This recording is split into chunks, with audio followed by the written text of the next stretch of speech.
Latest సమాచారం ఏంటి, పక్కనున్న బంగ్లాదేశ్ రాజ్యంలో పూర్వ ప్రధానమంత్రిగా పనిచేసిన షేక్ హసీనా గారిని అక్కడ కోర్టు మరణ శిక్ష విధించడం జరిగింది, డెత్ సెంటెన్స్ విధించడం జరిగింది. దీనికి గల కారణాలు ఏంటి అందరికీ తెలుసు.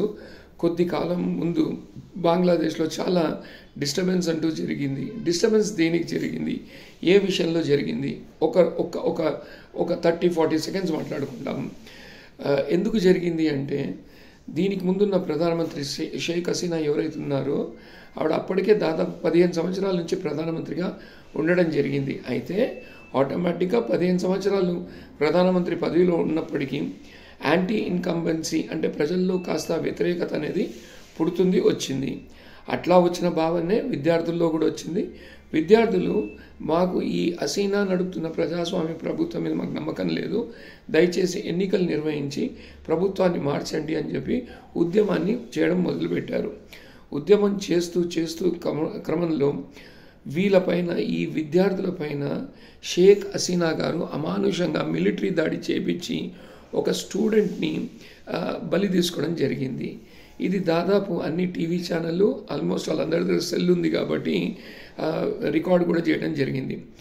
ఎప్పుడైతే ఈ సంఘటన జరిగిందో వీళ్ళకి తోడుగా పౌర సమాజం రావడం జరిగింది.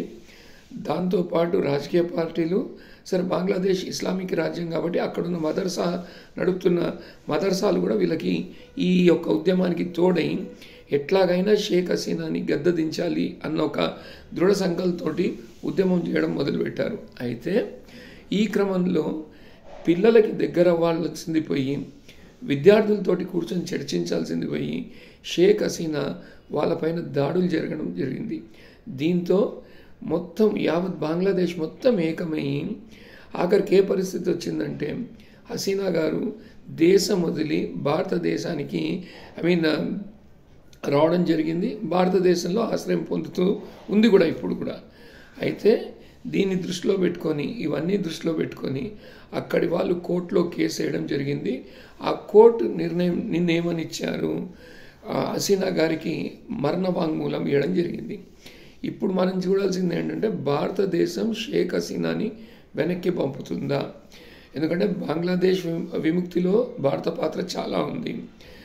బంగ్లాదేశ్ కూడా ప్రజాస్వామ్యాన్ని కోరే ప్రభుత్వమే. సరే, అక్కడ ప్రజాస్వామ్యం కావాలని విద్యార్థులు కోరుతున్నారు. తప్పని పరిస్థితుల్లో పారిపోయి మన దేశానికి వచ్చి షేక్ హసీనా గారు ఉన్నారు. ఒకవేళ పంపించలేదు అంటే భారత బంగ్లాదేశ్ మధ్యన సంబంధాలు అనేది మరింత క్షీణించే పరిస్థితిని దయచేసి ప్రధానమంత్రి ఆలోచించి ఒక మంచి నిర్ణయం తీసుకుంటారు హసీనా గారి విషయంలో అని ఆశిస్తున్నాం.